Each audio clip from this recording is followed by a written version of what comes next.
Momen unik guru video call Polwan demi damaikan murid berkelahi. Sebuah video seorang guru SD video call seorang Polwan demi mendamaikan muridnya yang berkelahi, viral di media sosial.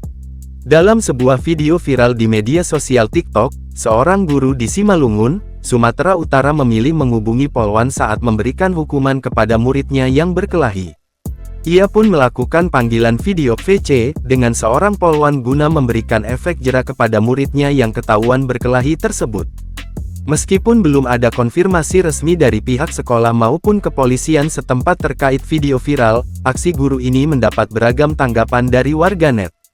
Warganet salut dengan langkah yang diambil oleh sang guru dalam mendisiplinkan muridnya. Sebagaimana diketahui, tenaga pendidik di Indonesia kini tengah dibayangi ketakutan setelah banyak kasus viral guru dipolisikan orang tua murid. Sejumlah kasus yang melibatkan guru dan murid berbuntut panjang hingga harus berurusan dengan hukum. Maka tak heran, saat ini para guru di Indonesia pun kebingungan ketika mendidik muridnya yang nakal di sekolah.